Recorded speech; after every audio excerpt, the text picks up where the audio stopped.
80കളിലും 90കളിലും ഒക്കെ ജനിച്ചവർക്ക് അല്ലെങ്കിൽ അതിനു മുകളിലോട്ടുള്ള കാലഘട്ടത്തിൽ ജനിച്ചവർക്ക് ഇതെന്താണെന്ന് മനസ്സിലാവും. പണ്ട് കാലത്ത് ചില വീടുകളിലൊക്കെ കട്ടിലുണ്ടാക്കുന്ന സമയത്ത് ഫ്രെയിം വർക്ക് മാത്രമാണ് തടിയിൽ ചെയ്തുകൊണ്ടിരുന്നത്. ബാക്കി സ്ഥലത്ത് ഇതുപോലെ പ്ലാസ്റ്റിക് വള്ളികൾ കൊണ്ട് വരിഞ്ഞു കെട്ടും. വെറുതെ പ്ലാസ്റ്റിക് വള്ളി കൊണ്ട് വരിഞ്ഞു കെട്ടി ജോലി തീർക്കുന്നവരല്ല കേട്ടോ ഇവരൊക്കെ പല തരത്തിലുള്ള ഡിസൈനുകൾ ഇതിനകത്ത് ഉണ്ടാക്കാറുണ്ട്. പല വർണ്ണങ്ങളിലുള്ള പ്ലാസ്റ്റിക് വള്ളികൾ കൊണ്ട് ഡിസൈൻ ഉണ്ടാക്കുന്ന ആൾക്കാരും ഉണ്ടായിരുന്നു.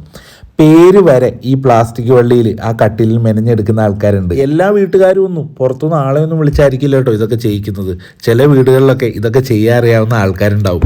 പണ്ട് ഞാൻ അമ്മ വീട്ടിൽ പോയപ്പം അപ്പൂപ്പൻ ഇതുപോലൊരു കട്ടിൽ മെനയുന്ന ഞാൻ കണ്ടിട്ടുണ്ട്. ഇതാണോ ഇത്ര വലിയ ആനക്കാരും, ഇത് ഞങ്ങൾ കണ്ടിട്ടുണ്ടല്ലോ എന്ന് പറയുന്നവർക്ക് വേണ്ടി, കാണാത്തവർക്ക് വേണ്ടി ചെയ്ത ചെറിയൊരു വീഡിയോ ആണ് കേട്ടോ ഇത്. മാത്രമല്ല ഇന്നത്തെ തലമുറയിലെ കുട്ടികൾക്ക് പലർക്കും ഇത് അറിയാൻ പാടില്ലായിരിക്കും. അപ്പോൾ മുന്നേ ഉള്ള തലമുറയിലുള്ള ആൾക്കാർ ഇങ്ങനെയൊക്കെയാണ് ജീവിച്ചിരുന്നത്, അല്ലെങ്കിൽ ഇങ്ങനെയൊക്കെയുള്ള കാര്യങ്ങൾ ചെയ്തിട്ടുണ്ടായിരുന്നു എന്ന് അവർക്ക് മനസ്സിലാക്കാൻ വേണ്ടി ചെയ്തൊരു കുഞ്ഞു വീഡിയോ ആണ് കേട്ടോ. അപ്പോൾ ഈ ചെറിയ വീഡിയോ നിങ്ങൾക്ക് ഇഷ്ടപ്പെട്ടിട്ടുണ്ടെങ്കിൽ എന്തായാലും സപ്പോർട്ട് ചെയ്യണേ.